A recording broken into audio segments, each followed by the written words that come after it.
This week on Press to Play, Tim Dancy discovers a group playing unusual instruments at a unique jam session.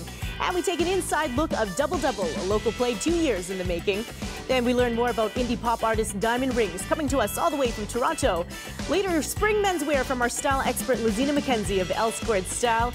And stay tuned for our interview with the band that's taking over the charts, Imagine Dragons. Welcome to Press to Play, your source for everything entertainment in the city. I'm Kimberly Wynn. Thank you for joining us. Now, one of the things we pride ourselves in is finding unusual talent in Edmonton. That includes garage bands and underground plays, but nothing as unique as the people you're about to see. Tim Dancy returns to the old forms of musical instruments. Yeah.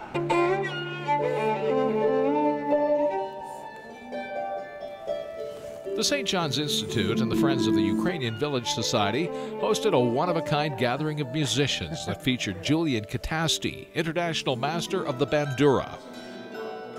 The instrument comes from Ukraine. It actually originated in a fairly small part of central and eastern Ukraine. It's actually cross-strung here, and the setup is very much like a keyboard. So if I stay on the main layer of strings, I get, essentially a white key scale, and then if I add the secondary layer. Julian Katasti is one of a few North American bandurists who travels the world to perform. In Edmonton, he linked up with local musicians, gypsy violinist Cam Neufeld and harpist Carrie Lynn Zwicker, along with others.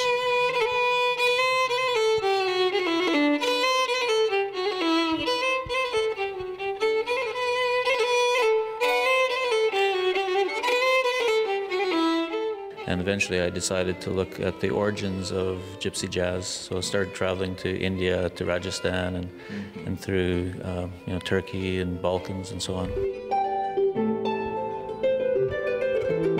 This is Carrie Lynn Zwicker, who plays a Celtic harp here, and this is different than a symphonic or a philharmonic. That's right. The Celtic harp is a folk instrument. It preceded the classical harp, and instead of having pedals for moving your sharps and flats, you have levers. This harp is actually strung in fluorocarbon strings, which is exactly the same material you'd see in deep sea fishing. Exactly. But there's some nylons on the top, gut strings in the middle of the classical harp, and some nylons are wires on the bottom. You would think harp, bandura, and gypsy violin makes for a jam session unlike most others. Well, you're right.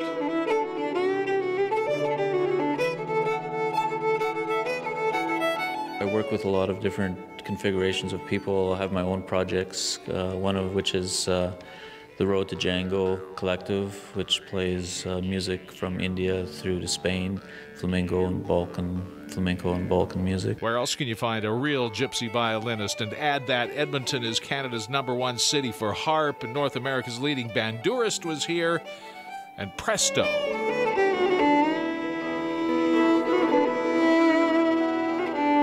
I'm Tim Dancy.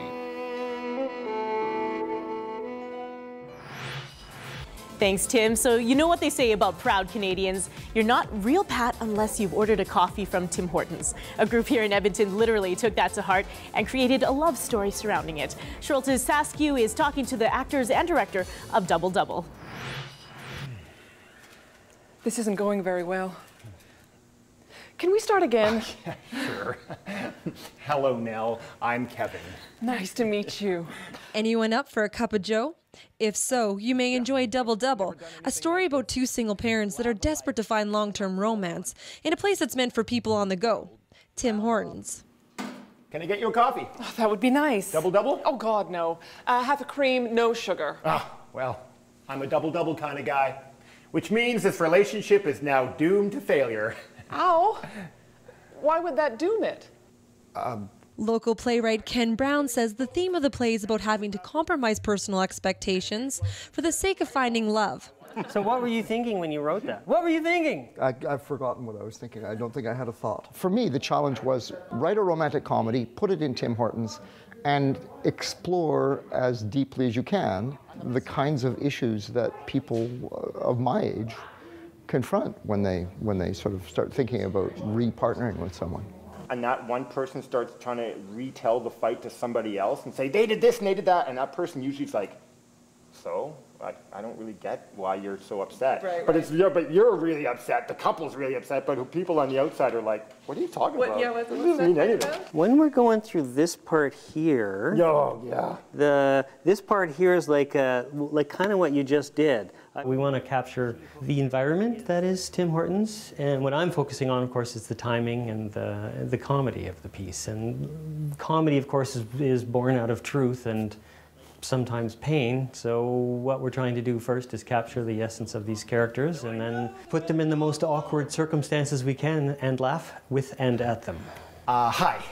To stay or to go? Sorry? Your order. Would you like it to stay or to go? I'd like it in a ceramic mug, please. You want it to stay in? Yeah. Brown was inspired to incorporate Tim Hortons because of its reputation for many Canadians as a place to meet up with friends and have a coffee and donut, of course.